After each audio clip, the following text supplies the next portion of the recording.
ప్రభువైన యేసుక్రీస్తు పరిశుద్ధ నామమున మీకు అందరికీ వందనాలండి. మరోసారి దేవుని సన్నిధిలో ఈ విధంగా కూడుకోవడానికి దేవుడు అనుగ్రహించిన కృపను బట్టి స్తుతి, ఘనత, మహిమ, ప్రభావములని దేవాది దేవుడికి చెల్లిస్తా ఉన్నాను. ప్రార్థనతో మనం ప్రారంభం చేసుకుందాం. పరిశుద్ధమైన తండ్రి, కృపా కనికరం కలిగిన మా ప్రభువా, ఈ పరిశుద్ధ ఘనమైన మరికొందనాలు స్తోత్రాలు చెల్లిస్తున్నాము. మీరు మాకు అనుగ్రహించిన మరొక ప్రభు దినాన్ని బట్టి వందనాలయ్యా. గత కాలం అంతా కూడా మమ్మల్ని కాపాడి బలపరిచి సజీవులకు ఉంచి మీ కృపలను మాకు అనుగ్రహించి ఈ సన్నిధానంలో కూడుకోవడం ఇచ్చిన కృపను బట్టి వందనాలు చెల్లిస్తున్నాం ప్రభా. మా తండ్రి, చేరు వచ్చిన బిడ్డలు పెట్టి వందనాలు, దయలు చూసిన బిడ్డలు పెట్టి వందనాలు చెల్లిస్తున్నాం తండ్రి. మీరు ఇచ్చిన రక్షణ భాగ్యాన్ని బట్టి, పాప క్షమాపణ బట్టి, విడుదల విమోచన బట్టి మీకు వందనాలు ప్రభా. మీరు చూపిన అత్యంత కృపకై మీకు స్తోత్రాలు చెల్లిస్తున్నాం తండ్రి. జీవం కలిగిన వాడవు తండ్రి, సర్వశక్తి మంత్రులు నాయన, స్తుతింప పూజారుడవు తండ్రి, మీకు వందనాలు చెల్లిస్తున్నాం. ఆయన కలువరి శిలువలో మా కొరకు నీ ప్రాణాన్ని అర్పించారు, మీ రక్తాన్ని చెల్లించారు, చనిపోయి సమాధి చేయబడి తిరిగి మూడో దినం సజీవంగా లేచిన విధానం కొరకు వందనాలు ప్రభా. నాయన మరణపు ముళ్ళును విరిచారు తండ్రి, వందనాలు తండ్రి. విశ్వాసం చేత మా పాపములకి విడుదల విమోచన కలిగించి రక్షణ అనుగ్రహించిన దాన్ని బట్టి వందనాలు ప్రభా. అనుదిన జీవిత యాత్రలు చేస్తున్న ఏక మేలు బట్టి మీకు వందనాలయ్యా. సాలిన దేవుడికి మీరు ఉంటున్నారు తండ్రి, వందనాలు ప్రభా. నా తండ్రి, మీకు స్తోత్రాలు చూపిస్తున్నాం తండ్రి. ఇదిగో ప్రభా, ముందు మాకు అందరి దేవుని కనకరించండి, ఆశీర్వదించండి. పాటల్లోను, ఆరాధనలోను, వాక్య పరిచర్యలోను, కళ కార్యక్రమం అన్నింటిలో కూడా తోడుకుండి దీవించి నడిపించమని మీ కృపల హస్తాలకు అప్పగించుకుంటూ మా ప్రభు రక్షకుడైన యేసుక్రీస్తు పరిశుద్ధ నామమున ప్రార్థించి వేడుకొనుచున్నాము తండ్రి, ఆమేన్. దేవునికి మహిమ కలుగును గాక. కొన్ని పాటలు పాడుకుందాం, దేవుని స్తుతించి ఆరాధించుకుందాం.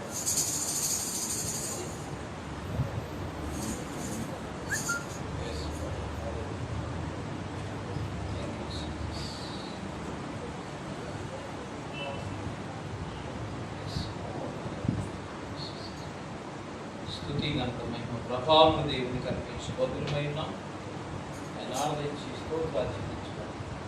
శుభవేళ శుభవేళ స్తోత్ర బలి తండ్రి దేవా నీకేనయ్యా ఆరాధనా. స్తోత్ర బలి తండ్రి దేవా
యెహోవా నాకు వెలుగాయే, యెహోవా నాకు వెలుగాయే, యెహోవా నాకు రక్షణయే, నా ప్రాణ దుర్గమయే.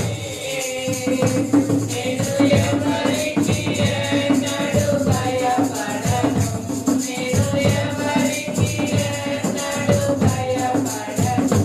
యెహోవా నాకు వెలుగాయే, యెహోవా నాకు రక్షణయే, నా మార్గమును ఉపదేశమును ఆలోచన అనుగ్రహించి, నాకు మార్గమును ఉపదేశమును ఆలోచన అనుగ్రహించి,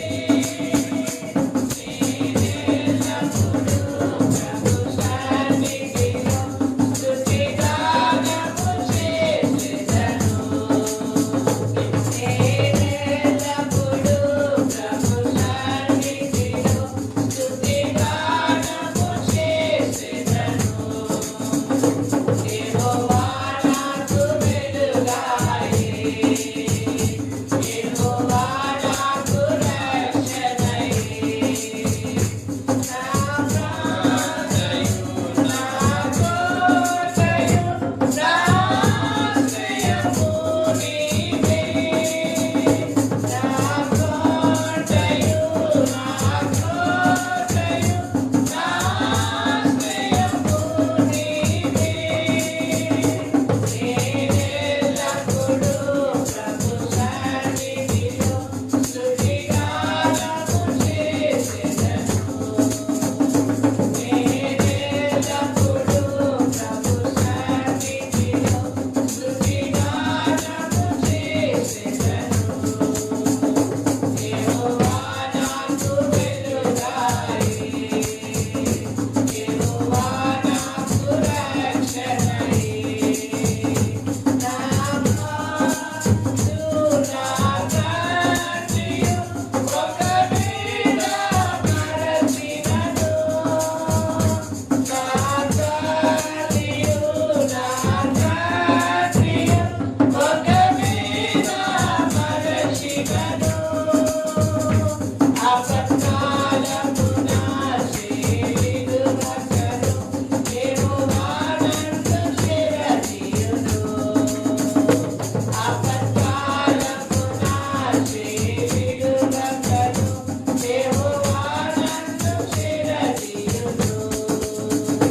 యెహోవా నాకు వెలుగాయే, యెహోవా నాకు రక్షణయే, నా ప్రాణ దుర్గమయే.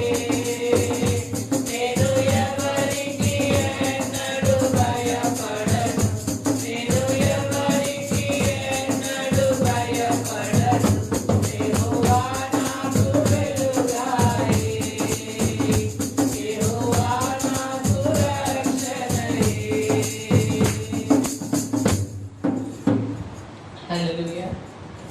సాగిదే యేసునితో నా జీవితకాలం, నే సాగిద యేసునితో నా జీవిత కాలమంతా, నే సాగిద యేసునితో నా జీవిత కాలమంతా, యేసుతో గడిపేదా, యేసుతో నడిచేదా, యేసుతో గడిపేదా, యేసుతో నడిచేదా, పరమును చేరగని వెళ్ళెదా,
నే సాగెద యేసునితో నా జీవిత కాలమంతా నే సాగెద యేసునితో నా జీవిత కాలమంతా.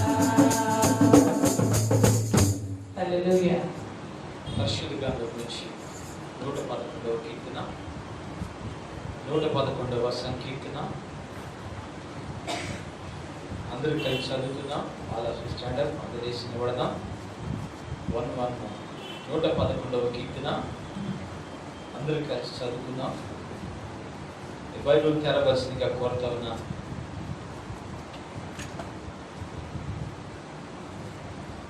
111వ కీర్తన మొదలు వచ్చిన యెహోవాను స్తుతించుడి, యథార్థవంతుల సభలోను సమాజములోను. చదవండి నాతో కలిసి. యెహోవాను స్తుతించుడి, యథార్థవంతుల సభలోను సమాజములోను పూర్ణ హృదయంతో యెహోవా కృతజ్ఞతలు చెల్లించెదరు.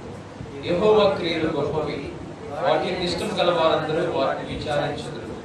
ఆయన కార్యము మహిమ ప్రభావం కలది, ఆయన నీతి నిత్యము నిలకడగా. ఆయన తన ఆశ్చర్య కార్యములను జ్ఞాపకార్థ సూచనను నియమించున్నాడు.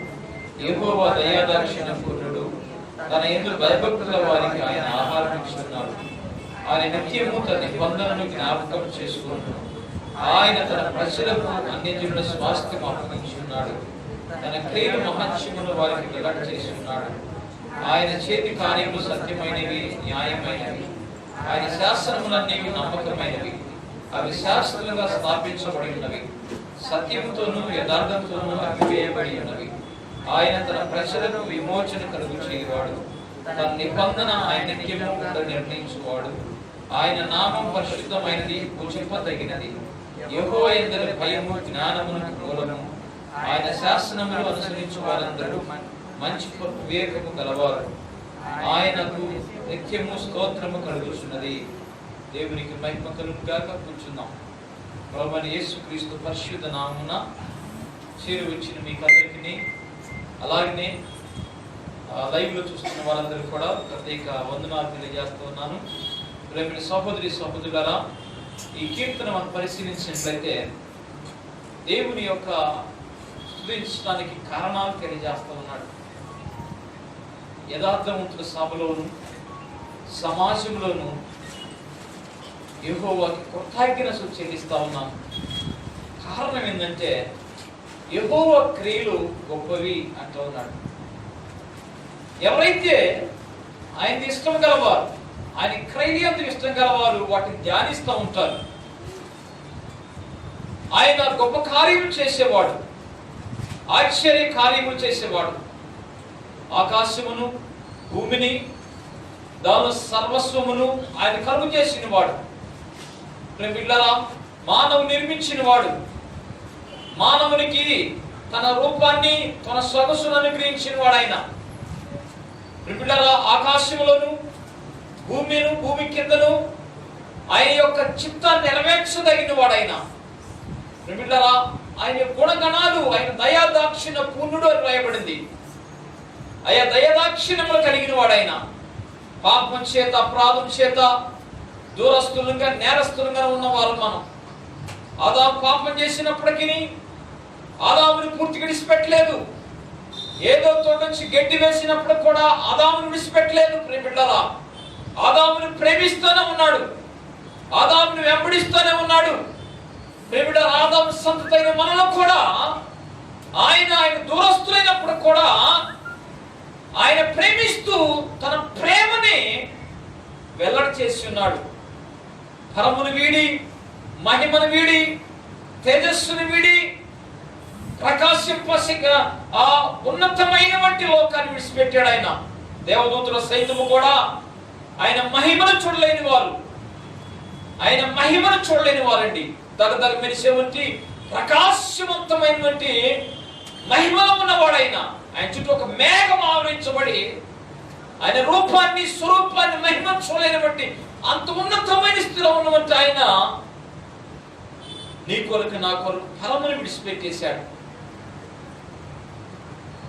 ఆయన ప్రేమ అలాంటిదండి. ఇప్పుడు బిడ్డలా లేకపోతే నాకేంది అనుకోలేదు ఆయన వదిలిపెట్టలేదు. ఇప్పుడు బిడ్డారా, నశించి నరకానికి పోతా ఉంటే మన కొరకు వదిలిపెట్టేసి ఆయన భూమికి వచ్చాడు. ఇంగ్లీష్ ఒక పాట ఉంటుంది, he came from heaven to earth, earth to cross, cross to grave, బిడ్డారా grave to sky.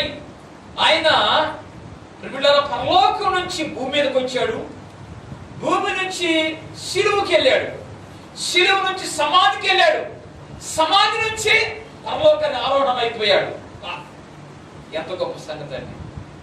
ఆయన నిన్ను ప్రేమించి ఆ పరమును వీడి భూలోకానికి వచ్చాడు. భూలోకం పరలోకం అంటే మంచిదా? బాగుంటుందా? పరలోకం అంటే భూలోకం మనుషులకి ఇదే బాగుంటుంది తప్ప ఎంత చేస్తారంటే ఇదే సర్వస్వం అని, ఇదే పర్మనెంట్ ప్లేస్ అని, ఇదే సుఖాన్ని అనిపించని చెప్పేసి పాపం చేస్తూ దేవునికి దూరస్తులుగా శాపగ్రస్తులుగా ఉంటూ ఉన్నారు బిడ్డలా. పరలోకం కంటే ఉన్నతమైన లోకం కాదు ఇది. లోకము దాని ఆశయు గతించిపోవచ్చును అంటాడు బిడ్డలా. లోకము గతించిపోతా ఉంది, లోకము శాపం వైపు నరకం వైపు పరిగెత్తా ఉందండి బిడ్డలా. ఆయన పరలోకం ఉన్నతమైన పట్టణము. ఒక ఆయన అన్నాడు, earth is a slum city అన్నాడు ఆయన. Earth is slum city. అడ్డగొట్టకపోతే నడవటానికి కూడా కష్టం కదా, ఎగుడు దిగుడుగా. ఇంకా చూస్తే బాంబేకు ధార్వాడ, అలాగనే కలకత్తా మురికివాడలు చాలా భయంకరమైన దుర్గంధం ఉంటుందండి. ఈ లోకం కూడా పాప దుర్గంధంలో ఉంది. పాపం చేత వాసన కొడుతూ పాపం చేత నింపబడి అసహ్యం కనబడతా ఉంది, నాశనం వైపు వెళ్తా ఉంది.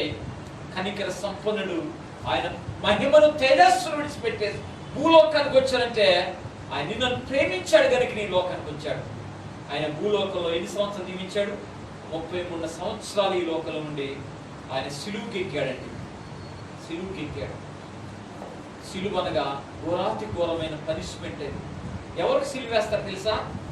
యేసు ప్రభుకి ఇద్దరికి సిలువ వేశారు. ఎవరోళ్ళు? దొంగలు. ఎవరండి వాళ్ళు? దొంగలు. సమాజానికి కీడు చేసేవారు, ఇతను దోసుకునేవారు. సమాజానికి కీడు చేసేవారు, ప్రభుత్వం తిరుగుబాటు చేసిన వారు. వాళ్ళకి సిలువ తగినది, వాళ్ళకి సిలువ మనమని తగినది అంటాడు దొంగలు ఒకడు, వరే ఎందుకు ఆయన నిందిస్తావు? మనకి తగినదే, ఇది మనకు తగిందే, ఈ శిక్ష మనకి. మనం తప్పు చేసాం, పాపం చేసాం, అన్యాయంగా బ్రతికాం, ఇతరులు దోసుకున్నాం, ఇది మనకు సరైందే. సిలువ అనేది పాపులకి, దుర్మార్గులకి, దుష్టులకి, ఇతరులను పాడు చేసే వారికి తగినది. కానీ ఏ నేరం చేయనంటే ఆయన ఆ సిలువుకి ఎక్కాడండి. సిలువుకి ఎక్కాడు. సిలువు నుంచి సమాధికి వెళ్ళాడండి బిడ్డరా. సమాధి అనగా అంటాడు బిడ్డరా, సమాధి నుంచి నా ప్రాణమును విమోచించి ఉన్నాడంట దావీదు. సమాధి అనగా మరణం. సమాధి బాగుంటుందా? పైకి బాగుంటుందిలే. సమాధుల పండుగ చేస్తారుగా కొంతమంది. అబ్బా సమాధుల పండుగ పెయింట్ వేస్తారు, కలర్ఫుల్గా డెకరేషన్ చేస్తారు. గుంటూరులో మా అక్క వాళ్ళ ఇంటి పక్కనే సమాధి తోట ఉంది. బిడ్డరా, ఆ సమాధుల పండుగ రోజు నేను ముందే ఒక వారం ఉన్నానుగా ఆ సమాధులు ఎంత డెకరేషన్ చేయబడతాయి అంటే మంచి కలర్ఫుల్గా, అలాగే ఫ్లవర్స్ కప్పుతూ, తర్వాత పందిరి కూడా వేస్తారు దాని మీద. సమాధులు నీకు ఏడతగలేదేమని చెప్పేసి పైన పందిరి కూడా వేస్తారు. మంచిగా చాలా కలర్ఫుల్గా. ఆ రోజు చాలా మంది సమాధులను భోజనం చేస్తారు. చచ్చిపోయినడికి ఒక ఇస్త్రాకేస్తారు, ఇల్లు వేసుకుంటారు. కలర్ఫుల్గా ఉంటుంది. అలాగే వడపప్పులు పెడతారు, పేలాలు పెడతారు, తర్వాత మురమురాలు పెడతారు. ఎంతో ఆర్పాటంగా ఉంటుందండి. పైకి బాగానే ఉంటుంది సమాధి. కానీ సమాధి తవ్వితే ఏం కనబడుతుంది? వాసన. సమాధి తవ్వితే ఆ బోన్స్, ఎముకలు కనబడతాయి. నా జీవితం కూడా సమాధి లాంటిదే. పైకి బాగానే ఉండొచ్చు కదా, కలర్ఫుల్ గా కనపడచ్చు, పైకి మాత్రం బాగుండొచ్చు కదా. హృదయం అనేది దేవుని దేవుడు చూసినప్పుడు హృదయాన్ని, మన హృదయాన్ని చూసినప్పుడు మన హృదయము అసహ్యం కనబడుతూ ఉంటే ఎంత ఘోరమైందండి. పైకి భక్తి గలవారై ఉండి లోన దేవుని యొక్క శక్తి లేని వారు ఎక్కువతో ఉన్నారు. గర్వాంధులు, తల్లిదండ్రులు కవిధేయులు, అనురాగరహితులు, దురజ్జనులు, పైకి భక్తిగా ఉండి లోన భక్తి కనబడదు. బిడ్డలా కడుగుతున్న ఇటువంటి ప్రజలు బయలుదేరుతా ఉన్నారు. మన హృదయం సమాధి లాంటుంది. ఆయన ఆ సమాధి లాంటి మన బ్రతుకుల్ని బాగు చేయడం కోసం సమాధిలోకి వెళ్ళాడు, మరణంలోనికి వెళ్ళాడు. మనం లేపాడు మరణం నుంచి, ఆయన శ్వాస నుంచి. ఆయన సమాధి నుంచి లేచాడు కదా, లేచాడు ఆయన. యేసు ప్రభుని సుగంధద్రవ్యాలు పోయటానికి కొందరు స్త్రీలు వెళ్ళారు. వాళ్ళు కారు పడ్డారు. అదే యేసు ప్రభు దేహం కనబడతలేదు. పేతురునికి పోయి శిష్యులు చెప్పారు. వాళ్ళు చూశారు. యోహాను, పేతురు. యేసు ప్రభు చుట్టూ వంటి బట్టలన్నీ కూడా బాగా చుట్టబడి పక్కన పెట్టబడి ఉన్నాయి. ఆయన లేచాడు, సమాధులు లేడు. 40 దినాలు అనేకులు కనిపించిన సజీవుడని దేహంతో లేచాడా? ఆత్మ మాత్రమే లేచిందా? దేహంతో లేచాడు ఆయన, శరీరంతో లేచాడండి. మనం కూడా అదే దేహాన్ని పొందుకుంటాం. అదే దేహంతో మహింపరచబడి పరలోకానికి ఆరోహణమయ్యాడు. బిడ్డరా, ఆయన కార్యములు గొప్పవి. ఆయన శిలువ మరణం పొంది తిరిగి లేచిన వాడు, నీకు నాకు పాప క్షమాపణ ఇచ్చిన వాడు. అటువంటి దేవాదేవునికి సమాజంలోను యథార్థవంతుల సభలోను స్తుతించడం అనేది మంచిది. ఆయన దయాదాక్షిణ పూర్ణుడు. పాత నిబంధనలో పాపం చేసి వెంటనే పనిష్మెంట్ వచ్చేది. వెంటనే ఒకడేం చేసిందంటే, దేవుడు చెప్పాడు, బాబు మీరు ఎరుకో మీదకి యుద్ధానికి వెళ్తున్నారు కదా, ఏది కూడా తీసుకురావు. బంగారమైన, వెండైనా, గొర్రెలైన, మేకలైనా ఏదైనా సరే, ఇది నా ఆజ్ఞ, ఇది నేను ఖచ్చితంగా చెబుతున్నాను, మీకు మీరు అనుసరించాలి ఇది అని చెప్పేసి యుద్ధానికి పంపించాడు. వారు యుద్ధం చేయలే. ఎరుకు కోట గోడలో దేవుడే కూల్చేశాడు. ఆ పట్టణంలో అందరిని హతం చేయమని చెప్పాడు. అందరిని హతం చేశారు. అయితే ఒకడు ఒక తెచ్చుకున్నాడు, ఎవరికి తెలియదు అని చెప్పేసి బంగారపు కడ్డీని, సీనారు వస్త్రాన్ని, వెండిని తెచ్చుకొని తన గుడారములో గుంత తీసి ఆ గుంతలో పెట్టాడు. అమ్మయ్య, నా రోజులు పోనీ అప్పుడే అంతరిక్ష ఎట్లా, నా రోజులు పోయిన తర్వాత ఇది మనం బయట చేద్దాంలే అనుకున్నాడు. కానీ పట్టుబడ్డాడండి. ఆ తర్వాత మరొక పట్టణానికి హాయి మీదకి వెళ్ళినప్పుడు ఓడిపోయి వచ్చారు. అనేక మంది హతమయ్యారు ఇశ్రాయేలీయులు. ఏడుస్తూ ఉన్న దేవుడి సన్నిధిన బట్టలు చెప్పుకొని, ఎందుకయ్యా మేము ఓడిపోయాం, ఏ పాపం చేశామయ్యా మేము ఓడిపోయాం అని చెప్పగానే, ఇదిగో మీలో పాపం ఉన్నది, మీలో పాపం ఉన్నదే. నష్టం జరిగిన తర్వాత మనం అంటాం, ఏం చేసావు నేను, నాకు ఏంలే. నీలో పాపం ఉన్నది. మీలో ఒకడు శాపగ్రస్తమైన దాన్ని తీసుకొచ్చాడు, అందుకే మీరు ఓడిపోయారు. అయ్యి ఎవడాడు? వాడు అప్పుడు కూడా పెట్టిందాలే, ఇది అందరికి తెలిసింది కదా.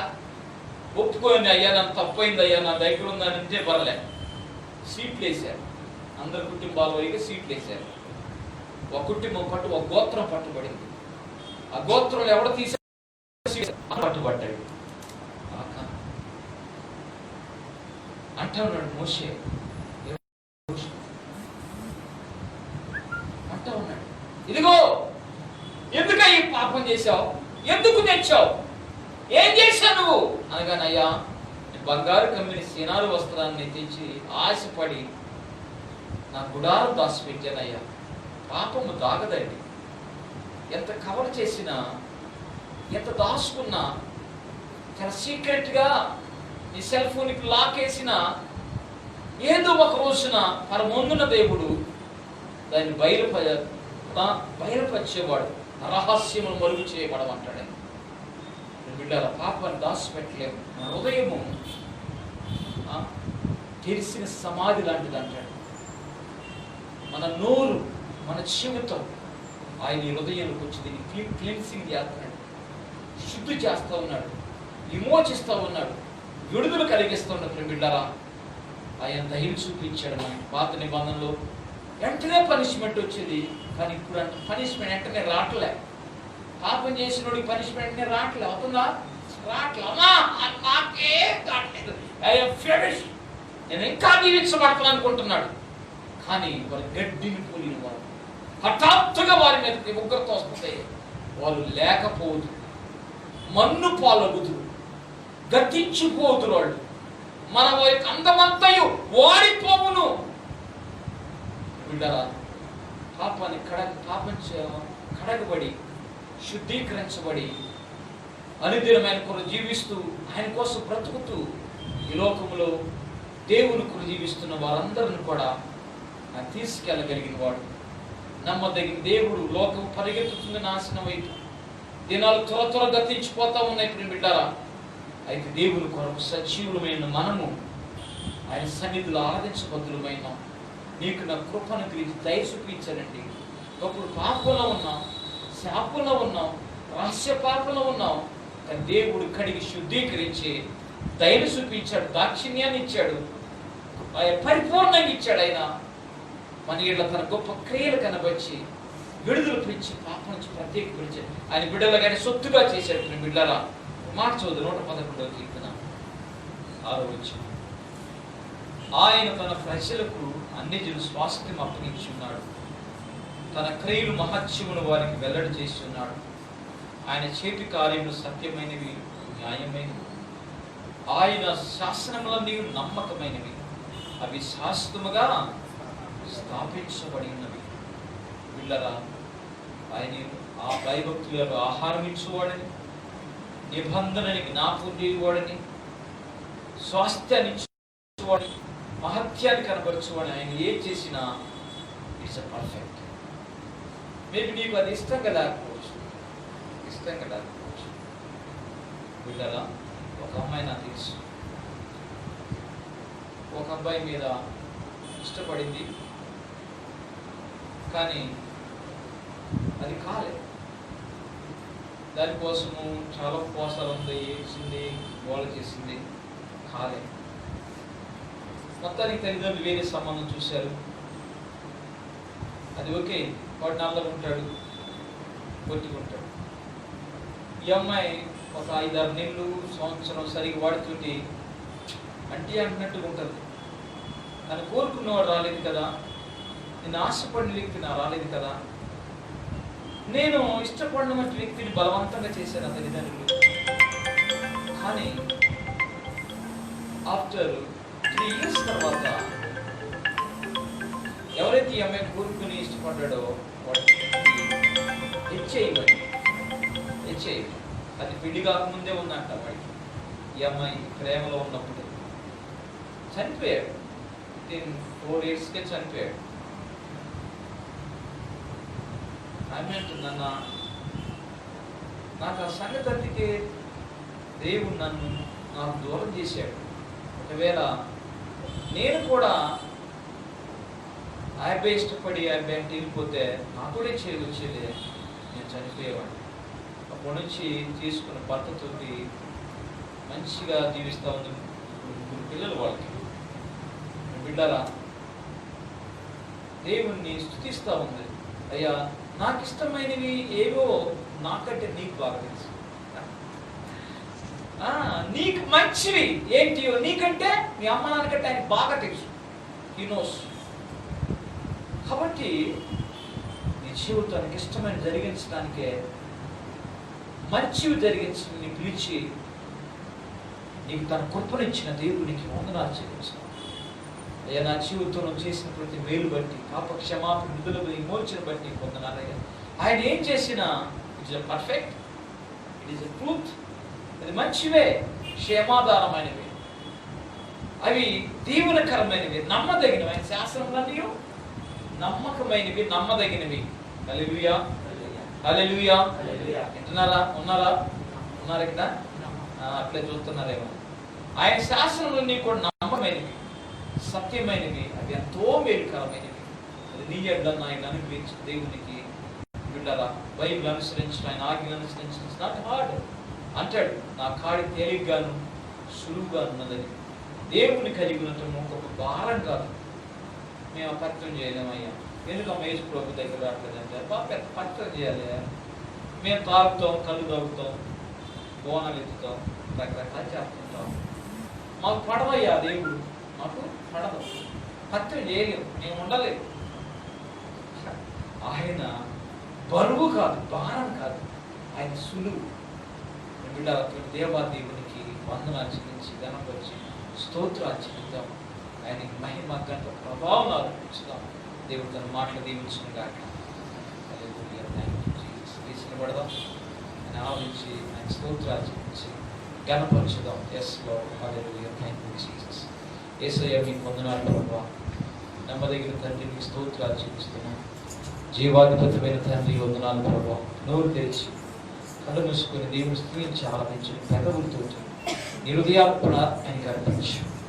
దయాదాక్షిణ్య పూర్ణుడు, కృపచూపువాడు, ఆయన కార్యములు గొప్పవి, ఆయన శాసనములు నమ్మకమైనవి, నాట్యంలో ఎంతో ఉన్నతమైనవి. అటువంటి దేవాదేవునికి స్తుతి చెల్లించుదాం, స్తోత్రాలు చెల్లించుదాం. Yes lord, hallelujah, hallelujah, hallelujah. Thank you Jesus. యేసయ్య మీకు వందనాలు ప్రభువా. మీకు స్తోత్రాలు చెల్లిస్తున్నాను. నోరు తెరవని, పెదవులు తెరవని, స్తుతించు, నోరు తెచ్చి రోజంతా స్తుతించాలి. మార్నింగ్, ఆఫ్టర్నూన్, ఈవినింగ్, ఉదయం, మధ్య, సాయంకాలంలో సూర్యోదయం మొదలు సూర్యాస్తమయం కూడా నామము స్తుతి నొక్కదగినది అంటున్నాడు కీర్తనకారుడు. ఆయన స్తుతించి ఆరాధించుకోవచ్చు.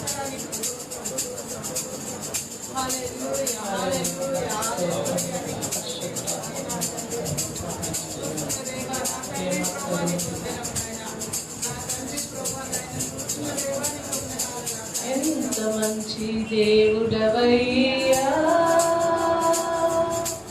ఎంత మంచి దేవుడవేసయ్యా. నా చింతలన్నీ తీరేనయ్యా నిన్ను చేరగా. ఎంత మంచి దేవుడవేసయ్యా.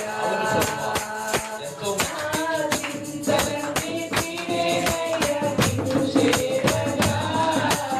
ఎంత మంచి దేవుడవేసయ్యా. సోదర పాపి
నిన్ను చేరగా ఎంత మంచి దేవుడవేసయ్యా.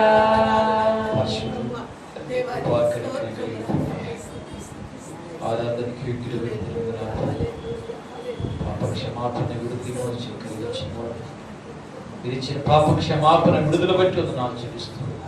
మా కృతులలో ఆయన తన వందనాలు చెల్లిస్తుంది. ఈ స్తుతి ఆరాధన యేసు నామమున సమర్పిస్తున్నాం తండ్రి. ఆమేన్. కూర్చున్నాం. దేవునికి మహిమ కలుగును గాక. ప్రత్యేకమైన పాట విందాం. మనిషి గురించి పాడు.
గొప్పవి తండ్రిని తలపులు లెక్కలేనివి. యేసుని కార్యములు ఎంత గొప్పవి తండ్రిని తలపులు లెక్కలేనివి. అవి కంటికి కనబడవు, హృదయానికి అద్భుతింపవు. అవి కంటికి కనబడవు,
యేసుక్రీస్తు పరిశుద్ధ నామమున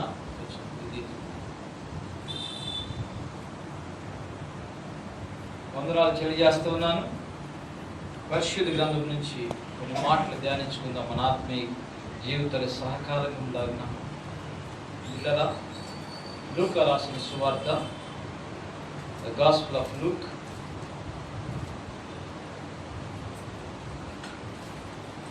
మొదటి అధ్యాయం. లూకా సువార్త మొదటి అధ్యాయం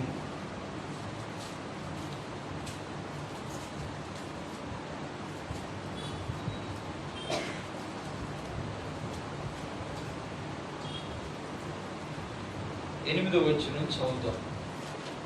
జకరియా తన తరగతి క్రమం చొప్పున దేవుని దుట యాజక ధర్మం జరిగించుండగా యాజక మర్యాద చొప్పున ప్రభు ఆలయంలోనికి వెళ్ళి ధూపం వేయుటకు అతని వంతు వచ్చింది. ధూప సమయమందు ప్రజలు సమూహమంతయు వెలుపల ప్రార్థన చేయుచుండగా ప్రభు దూత ధూప వేదిక కుడివైపు నిలిచి అతని కనబడగా జకరియా అతను చూసి తొందరపడి భయపడిన వాడాయి. అప్పుడు ఆ దూత అతనితో, జకరియా భయపడకము, నీ ప్రార్థన వినబడినది. నీ భార్య అయిన ఎలిజబెత్ నీ కుమారుని కను, అతనికి యోహాను అని పేరు పెట్టుదు. ప్రభు దృష్టికి గొప్పవాడై ద్రాక్షరసమైనను మద్యమైన త్రాగక తన తల్లి గర్భమును పుట్టినది మొదలుకొని పరిశుద్ధాత్మతో నిండుకున్న వాడే ఇశ్రాయేలీయుల అనేకులను ప్రభువైన వారి దేవుని వైపున త్రిప్పును. అతడు తల్లిదండ్రుల హృదయములు పిల్లలు తట్టుకును, అవిధేయులను నీతిమంతుల జ్ఞానం అనుసరించును త్రిప్పి ప్రభు కొరకు ఆయత్తపడి ఉన్న ప్రజలు సిద్ధపరచుటకై ఏలు యొక్క ఆత్మయు శక్తి గలవాడై ఆయన ముందుగా వెళ్ళును. కనుక నీకు సంతోషము కలుగును, మహానందము కలుగును. అతడు పుట్టినందున అనేకులు సంతోషింతులనను. ప్రార్థన చేసుకుందాం. పరిశుద్ధుడైన తండ్రి, కృపా కనికరం కలిగిన ప్రభువా, మీ పాద సన్నిధికి వస్తున్నాం.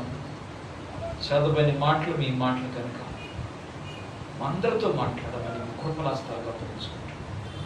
మా ప్రభు రక్షకుడైన యేసుక్రీస్తు పరిశుద్ధ నామమున ప్రార్థించి విడుదలుచున్నాం తండ్రి. బిడ్డరా, సహజంగా ఈ సంఘటన పాత నిబంధనలో కంటిన్యూషన్ అంటారు. యేసుప్రభు పుట్టిన దగ్గర నుంచి నూతన శకం ప్రారంభమైతే యేసుప్రభు వరకు ముందున్న వ్యక్తి బాప్తిస్ము యోహాను.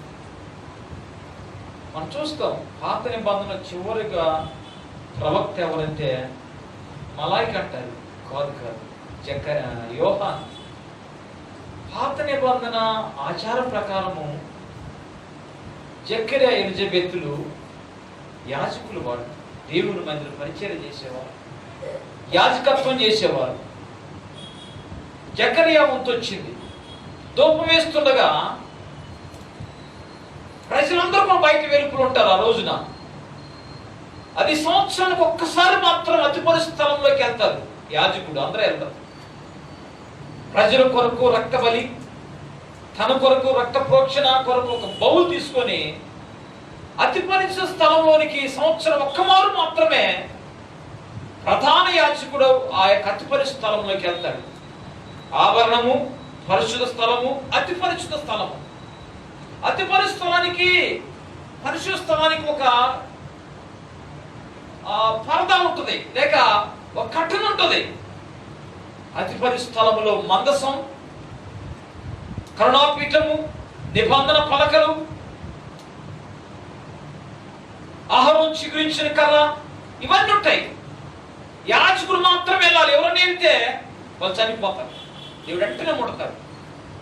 వెళ్ళేటప్పుడు యాజకుడు పోదు ధరించుకొని నడుము తాడు కట్టుకొని బయట నుంచి ఆ తాడు బయటికి ఉంటుంది, అతి పరిశుద్ధ స్థలంలోనికి వెళ్తాడు. ఆ రోజున ప్రజలందరూ కూడా వస్తారు. ప్రజలు ఏమన్నా దేవుడు మాట్లాడతాడు. ఆ రోజున ఏదన్నా దర్శనం ఉంటుంది. ఆ రోజున బిడ్డరా చూస్తే జకరియా వెళ్ళాడు.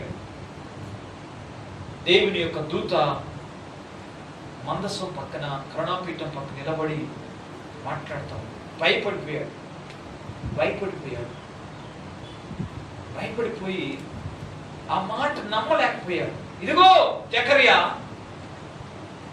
నీకు కుమారుడు పుడతాడు, ఎలిజబెత్ కుమారుని కంటదే నీ కొరకు. అతను పరిశుద్ధాత్మతో నిండుకొనిన వాడు. తల్లిదండ్రుల హృదయాలను దేవుని వైపు తిప్పుతాడు, పిల్లల హృదయాలను దేవుని వైపు తిప్పుతాడు. నీకు సంతోషం కలిగింది, మహానందం కలిగింది. యోహాను పుట్టినందున అతనికి యోహాను అని పేరు పెడతావు. అతను పుట్టినందున అనేకులు సంతోషిస్తారు అని చెప్పాడు. ఆయన ముసలోడు కదా, నా భార్య ముసలిది కదా, నమ్మలేకపోయాడు. ఎందుకు అపనమ్మకం అంటే అప్పటికి 400 సంవత్సరాల నుంచి దైవ దర్శనం లేదు ఎవరికి. దేవుడు ప్రత్యక్షం కావట్లే, దర్శనాలు లేవు బిడ్డలా, దర్శనాలు లేవు. 400 సంవత్సరాలు ఎవరితో మాట్లాడలే దేవుడు. 400 సంవత్సరం తర్వాత మలాయితో 400 సంవత్సరం క్రితం మాట్లాడిన దేవుడు 400 సంవత్సరం తర్వాత జకర్యాతో మాట్లాడుతున్నాడు. అందుకనే దైవ స్వరమా కాదా, దేవుని మాట కాదా, అవునా బిడ్డలా. అందుకనే యోహాను పుట్టేదాకా జకర్యాకి నోరు రాలే. పలక మీద ఏ పేరు పెట్టాలయ్యా, పుట్టాడు యోహాను, ఈ అబ్బాయి పుట్టాడు, ఏ పేరు పెట్టాలంటే యోహాను పలక తీసుకురమ్మన్నాడు, సైగ చేశాడు. ఆ పలక మీద యోహాను రాశాడు. దేవుడు చెప్పిండు కదా. ఎప్పుడైతే యోహాను రాశాడు అప్పుడు నోరు వచ్చిందండి. సుమారు 10 నెలలు యోహానికి మాట రాలే, జకర్యాకి మాట రాలే. వాగ్దాన పుత్రుడు యోహాను యొక్క పరిశుద్ధతతో నిండుకుని వాడు జన్మ పుట్టుక నుంచి అన్నాడు. సంతోషం కలిగింది అన్నాడు. ఇతని జీవన శైలి చూస్తే బిడ్డలారా, మార్కు సువార్త 1వ అధ్యాయంలో మాట రాయబడుతుంది. మార్కు సువార్త 1వ అధ్యాయం 4వ వచనం.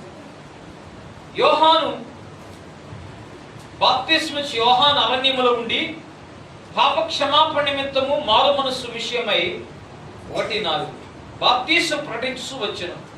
అంతటా యూదయ దేశస్థులందరూ యెరూషలేము వారందరూ బయలుదేరి అతని యొద్దకు వచ్చి తమ పాపములు ఒప్పుకొనుచు యోర్దాను నదిలో అతని చేత బాప్తిస్మం పొందుచుండిరి. యోహాను ఒంటి రోమములు వస్త్రములను మొల చుట్టూ తోలుదట్టి ధరించుకునివాడు, అడవి తేనెను మిడతలను తినువాడు. అతని జీవన శైలి చూడండి బిడ్డలారా, వే ఆఫ్ లివింగ్. ఆయన పుట్టుక నుంచి పరిశుద్ధాత్మ శక్తి కలిగిన వాడు. బాప్తిస్మం ఇస్తున్నాడు కనుక బాప్తిస్మం అని యోహాను అని పేరు పెట్టారు. అంతమంది బైబిల్ చాలా మంది యోహాను ఉన్నారు. ఈయన బాప్తిస్మం ఇచ్చిన ఎందుకంటే యోర్దాను నదిలో మారు మనసు పొందండి, మీ పాపాలు ఒప్పుకోవడానికి ప్రకటిస్తూ ఉన్నాడు. అనేకులు యూదయ సమరయ అలాగనే గలిలయ నుంచి వచ్చి బాప్తిస్మం పొందుతున్నారు. మారు మనసు నిమిత్తము దేవుని యొక్క యేసుక్రీస్తు కొరకు త్రోవ హృదయాన్ని సిద్ధం చేస్తూ ఉన్నాడు బిడ్డలా. ఇతని జీవన శైలి ఎక్కడ ఉండేవాడు? అరణ్యంలో ఉండేవాడు, తోలు దట్టి కట్టుకునేవాడు. అలాగనే బిడ్డలా ప్రత్యేక జీవితం కలిగిన వాడు. బిడ్డలా దేవునికి ఇష్టమైన జీవితం, ఉన్నది ఉన్నట్టుగా మాట్లాడేవాడు, పాపంతో కాంప్రమైజ్ అయ్యేవాడు కాదు. రాజు దగ్గరికి వెళ్ళి హేరోదు దగ్గరికి వెళ్ళి గద్దించాడు. హేరోదు, నీ అన్న భార్యతో నువ్వు సేనిస్తావన్నా. కాంప్రమైజ్ అయ్యేవాడు కాదు, గద్దించేవాడు. అనేకమంది పరిచయులు శాస్త్రులు వస్తుంటే సర్ప సంతానమా మీ బుద్ధి చెప్పిన వాడేవాడు. వాడు చూసి అంటాడు సర్ప సంతానం అని. కాంప్రమైజ్ అయ్యేవాడు కాదండి బిడ్డల. ఈరోజు జనరేషన్ ఎట్టుందంటే, ప్రస్తుత తరం, నా మాట కాదు, ప్రస్తుత తరం ఎట్టుందంటే తిమోతి రాసిన మొదటి పత్రికలో ప్రెసెంట్ జనరేషన్, అన్ని డేస్ లో ఉండే జనరేషన్ ఈ విధంగా ఉంటుంది అని చెప్పేసి పరిశుద్ధాత్మ దేవుడు పౌలు ద్వారా ముందుగానే రాయించి పెట్టాడు. బిడ్డలారా, తిమోతి రాసినటువంటి 2వ పత్రిక 3వ అధ్యాయం 1వ వచనం నుంచి చదివితే, అంత్య దినాల్లో అపాయకరమైన కాలములు వచ్చునని తెలుసుకొను. ఏలయనగా మనుషులు స్వార్థ ప్రియులు, ధనాపేక్షులు, బింకములాడువారు, అహంకారులు, దూషకులు, తల్లిదండ్రులకు అవిధేయులు, కృతజ్ఞత లేని వారు, అపవిత్రులు, అనురాగరహితులు, అతి ద్వేషులు, అపవాదుకులు, అతిచేంద్రియులు, క్రూరులు, సజ్జన ద్వేషులు, ద్రోహులు, మూర్ఖులు, గర్వాంధులు, దేవుని కంటే సుఖానుభవమును ఎక్కువగా ప్రేమించువారు, పైకి భక్తి గల వారై ఉండి దాని శక్తిని ఆశ్రయించిన వారు ఎందురు. ఇటు వారికి విముఖుడుపై అంత్య దినాల్లో ఎండ్ డేస్ లో ఉండే జనరేషన్, దిస్ ఎండ్ డేస్, ప్రస్తుత కాలము, ఇవి చివరి దినాలండి. చివరి దినాలు 2000 సంవత్సరం గతించిపోయినవి. పూటకోలం అన్నింటిలో పరిచయం పెట్టి ఆ సమరయుడు అన్నాడు, మంచి సమరయుడు, 2 దేనారాలు ఇస్తున్నాను, ఇవి ఖర్చు చేయి, ఇవి ఖర్చు అయిపోయిన తర్వాత నేను వచ్చేస్తాను, నువ్వు ఏదైతే రుణపడి ఉన్నావు అది నేను చెల్లిస్తాను. 2 దేనాలు 2000 సంవత్సరాల గుర్తు. ఆ గతించిపోయినవి. ఏ క్షణమైన ఆయన మధ్యాకాశానికి రాబోతున్నప్పుడు బిడ్డారా, ఇవి ఎండ్ డేస్. ఇదివరకు చూడమని చూస్తున్నాం మనం బిడ్డారా. సునామీ అంటే ఇదివరకు తెలియదు, ఇప్పుడు సునామీ చూసాం. భయంకరమైన రోగాలు చూస్తున్నాం, అలాగనే భయంకరమైన ప్రకృతి వైపరీత్యాలు చూస్తూ ఉన్నాం. ఇదివరకు సంభవించినవన్నీ ఇంకా ఘోరంగా సంభవిస్తూ ఉంటాయి. జనరేషన్ చూస్తున్నాయి ఇప్పుడు. ఈ జనరేషన్ అండి బిడ్డారా, స్వార్థం ఎక్కువైంది కదా. స్వార్థం, నేను నా పిల్లలు, అన్నదమ్ముల పిల్లలు అవసరం లేదు, నేను బాగుంటే చాలు, నేను బాగుంటే కోసం ఏదైనా చేస్తా, ఎవరైనా ముంచుతా, ఎవరి నెత్తి మీదైనా చేతులు పెడతా. లక్షల వేల కోట్లు దోసుకొని అనేక దేశం విడిచిపోయారు, అండర్ గ్రౌండ్కి వెళ్ళారు. స్వార్థం అండి, ఎప్పుడైతే స్వార్థం పెరిగిపోయింది, రక్త సంబంధం వారికి గుర్తురాదు, అలాగనే చిన్నలు పెద్దల గుర్తురాదు, ఎక్కువైంది. ధనాపేక్షలు, ప్రేమ లేని వారు, అనురాగరహితులు, సజ్జన ద్వేషకులు, అపిత్రతను జూరుకునేవారు, మూర్ఖులు, గర్వాంధులు. బిడ్డలారా, పైకి భక్తి గల వారి ఉండి దేవుని శక్తి లేని వారు దేవుని కంటే సుఖానుభవమును ఎక్కువ ప్రేమించారు. దేవుని కంటే దేవుడు ఏం చేయలే, చర్చికి పోకపోతే ఏమైంది, ప్రార్థన చేయకపోతే ఏమైంది, నేను చేసుకోలేదు కదా, నాకేం కాలేదు, నేను నమ్ముతాను, చేసుకోకపోయినా నేను అసలు బయట చదవలేను, 2 రోజులు వచ్చి ఏం కాదు, బాగానే ఉన్నాగా, ఈరోజు చేసుకోకపోతే ఏమైంది. వాళ్ళు తన యొక్క మోకాళ్ళను వంచరు, వారు దేవుని వైపు ఎందుకు రావడానికి ఇష్టపడరు. బైబిల్ కంటే టీవీ బాగుంటుంది వాళ్ళకి. బైబిల్ కంటే చదవటం కంటే టీవీ, బైబిల్ నవ్వుతుంది, టీవీ నవ్వుతుంది. అయితే బైబిల్ కంటే సెల్ ఫోనే బాగుంటుంది వాళ్ళకి. బైబిల్తో గడపడం కంటే సెల్ ఫోన్తో ఎక్కువ గడుపుతారు. బైబిల్తో ప్రార్థన గడిపే కంటే టీవీతో ఎక్కువ గడుపుతాడు. లేదంటే దేవుని కంటే సుఖానుభవం ఇదే అంటే దేవుని కంటే సుఖానుభవాన్ని ఎక్కువ ప్రేమించేవారు. దేవుని కంటే, దేవుని మందిరాని కంటే, ప్రార్థన కంటే బయట తిరగటమే, లేదంటే ఇది పని చేసుకోవటం, సంపాదించుకోవటం మేలు. ఎండ్ డేస్ ఇది ఎక్కువైందండి బిడ్డలా. కరోనా జీవితాలని విభాగిస్తుంది తెలుసా. భక్తి కలిగిన వారు చక్కగా ఇళ్ళలో ప్రార్థన చేసుకుంటున్నారు. ఒకవేళ చర్చికి రాకపోయిన లైవ్లో వాళ్ళ సంఘ కాపులు బోధిస్తూ చూస్తూ ఉంటారు. కొంతమంది చర్చికి వస్తూ ఉన్నారు బిడ్డలు. కొందరైతే అబ్బాయి ఎంత బాగుందో, పాస్టర్ గారు మిస్టేక్ లేదు. అలాగనే చర్చి రమ్మని కూడా ఫోన్ చేయట్లా, ఆయన ఇంకా బాగుంది. ఇదివరకు అయితే రాకపోతే సాయంత్రం ఫోన్ చేసేవాడు, ఇంటికన్నా వచ్చాడు, ఏందో రావట్లేదని అడిగేవాడు. ఇప్పుడు అది లేదు, ఎంత హ్యాపీగా ఉందో అసలు. అలాగనేదైనా స్టే హోమ్, వాళ్ళే చెప్పారు కదా స్టే హోమ్ అని. ఇంట్లోనే ఉంటున్నాం, తింటున్నారు, తెచ్చుకుంటున్నారు, బాగా తింటున్నారు, ఫ్రై చేసుకుంటున్నారు, మా ఎదురుగా టీవీ ఉంది, ఎంజాయ్ చేస్తున్నారండి. ఎవరిల్లు దేవుని బిడ్డలు అని చెప్పుకునేవారు. జాగ్రత్త, ఈ కరోనా నీ భక్తిని పరీక్షిస్తుంది తెలుసా. నిజంగా ఈ కరోనా నువ్వు భక్తిలో ఉన్నావా లేక లోకం ఉన్నావా చూసుకో. Enjoy the world. వీళ్ళ భక్తి కలిగిన వారైతే అయ్యో ఇది ఉగ్రత, దేవుని యొక్క శిక్ష, ఆ శిక్ష నేను ఉండకూడదని చెప్పేసి పాపానికి దూరంగా ఉంటూ, బిడ్డరా పాపానికి దూరంగా ఉంటూ భక్తిలో జీవిస్తూ నమ్మకంగా ఉండేవారు కొందరైతే. కొందరేమో బిడ్డరా మన సంఘస్థులు చాలా మంది, నేను ఫోన్ చేస్తాను, ఫోన్ ఎత్తట్లేదు. అని తండ్రికి చేశారు. ఎక్కడ దారిలో కనపడతారు, తిరిగి మాట్లాడుతుంది. రమ్మంటే బిడ్డలు గమనించండి, నమ్మదగిన వాడు ఏం భయపడే అవసరం లేదు, చెప్తున్నాను. బిడ్డరా, నమ్మదగిన వాడు సత్యవంతుడు. ఆయన ఇస్తే గుండెలు బాదుకుంటారు. అయ్యో అయ్యో, ఒక 2 నెలలు అయిపోతుంది, కరోనా వచ్చింది పోలేదా చర్చిగా, లేకపోతే నాకు భక్తిగా నీకే తెలుసు, నీకు కూడా తెలియదు, మా పాస్టర్ కూడా తెలియదు, నాకు తెలుసు. నా సార్ ఒక ఆమెను అడిగితే ఏం నమ్మరాట్లేదు, ఇంట్లో చేసుకుంటున్నాగా. ఏమేం చేస్తుందంటే ప్రార్థన చేస్తుంది, పొయ్యి మీద కూర పెడుతుంది, అప్పుడప్పుడు పోయి దాన్ని చూసుకుంటూ కలుపుకొచ్చి మళ్ళీ ప్రార్థన. ఇదండి, ఇక్కడ కూరలు లేవు, డేక్స్ లేవు, దేవుని స్తోత్రం. ఇక్కడ సీటీ పాటలు లేవు, దేవుని స్తోత్రం. ఇక్కడ చీరల బిజినెస్ లేదు, దేవుని స్తోత్రం. ఇక్కడ ముచ్చటంతా వేసే ముచ్చటే, అంతే కదా. ప్రార్థన నుంచి ఎండింగ్ ప్రార్థన అంతా దేవుని సంబంధమైందే. ఆయన ప్రెజెన్సీలో ఉన్న, సన్నిధిలో ఉన్నాం. బిడ్డరా, నమ్మదగిన దేవుడు నేను మర్చిపోయేవాడు కాదు, ఆయన మర్చిపోయేవాడు కాదు. బిడ్డరా, దేవుని కంటే సుఖానుభవమును ప్రేమించే వారికి పోతున్నారు. బిడ్డరా, ఇది ఎండ్ డేస్ జరుగుతావు, ఇటు వారికి ఇముకుడు అయ్యిండు అంటున్నాడు. కాబట్టి ప్రత్యేక జీవితం జీవించిన వ్యక్తి బాప్తిస్మ యోహాను తన ఆహారాన్ని మితం చేసుకున్నాడు. బిడ్డరా, ఆహారం ఇష్టం వచ్చినట్టుగా ప్రవర్తించట్లే. పాత నిబంధనలు తినకూడదు ఉన్నాయి, తినే ఉన్నాయి. బిడ్డరా, పాత నిబంధన చాలా ఉన్నారు కనుక వాళ్ళు బిడ్డరా తినకూడదని తింటలే. అలాగనే అరణ్యంలో ఉన్నాడు బిడ్డరా, అలాగనే అంత కలర్ఫుల్ డ్రెస్ ఉంది ఆయనకి లేదు, సింపుల్ డ్రెస్ కదా, సింపుల్ డ్రెస్. మన ఒక ఆయన అంటున్నాడు, సార్ వాళ్ళ అమ్మాయి వస్తుందా సార్, ఈ చర్చి పెళ్లి చేసుకుని పోయిందంటే, సార్ ఈ కలర్ఫుల్ డ్రెస్ చేస్తాం సార్. ఆమె మన మిర్జాలగూడ ఏరియాలో ఎవరు వాడపలేదు సార్, అంత కలర్ఫుల్ డ్రెస్ చేస్తాం సార్.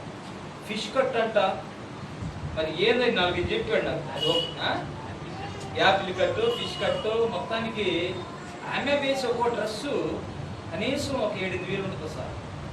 ఎక్కడ అవుతున్నాయి సార్? ఆమె ఏ ఆఫీసులో చేసిన 2 నెలల కంటే పని చేయదు, ఏ ఆఫీసులో చేసిన 1 మంత్ కంటే పని చేయదు, చదువులేదు, 7వ తరగతి, అది తెగ ఎరగబడుతుంది. బిడ్డరా, తెగ చెప్తా ఉన్నారు. ఒక కన్యుడు చెప్తున్నాడు, ఆయన కన్యుడు చెప్తా ఉన్నాడు, ఏం సార్ మీ చర్చికి వస్తే రావట్లేదు బాబు, మంచి పని సార్. బిడ్డ కలర్ఫుల్ పెళ్లి చేసుకుంది, వెళ్ళిపోయింది, లోకంలో జీవిస్తుంది, బ్రతుకుతుంది. జాగ్రత్త, నీ యొక్క వేసుకునేటువంటి డ్రెస్ స్టైలు ఇతరులకి వెరీ గుడ్ అనేటట్టుగా దేవునికి ఎక్కువగా ఉండాలి. అలాగే నీ యొక్క నడవడి ప్రవర్తన దేవునికి ఇష్టకరంగా ఉండాలి. నీ మాటలు తలంపు, ఆఫీసులో ఉన్నా, ఇంట్లో ఉన్నా, నీళ్ళ ట్యాంకర్ దగ్గర ఉన్నా, కొళాయి దగ్గర ఉన్నా, లేక బస్ స్టాప్ దగ్గర ఉన్నా, లేక ఫంక్షన్లో ఉన్నా, జనంలో ఉన్నా. కొందరు జనాలు ఎదుగుతారు, ఫంక్షన్లు పోతే ఎదుగుతారు, కొన్ని సూపులు ఎదుగుతూ ఉంటే వాళ్ళకి ఏం అర్థం కాదు, ఎవరన్నా దొరుకుతారా? ఆ సూపులు సెట్ చేయటమే, వాళ్ళకి చూడబడి ఉంటారని చెప్పి ఎదుగుతూ ఉంటే కొన్ని సూపులు. ఎంత దారుణం అండి అది. అరే నువ్వు వచ్చింది ఫంక్షన్ రాబాయి, అమ్మ నువ్వు వచ్చింది ఫంక్షన్కి, ఎందుకు ఎదుగుతున్నావు? ఇలా కావాలి, టైం పాస్. Be careful.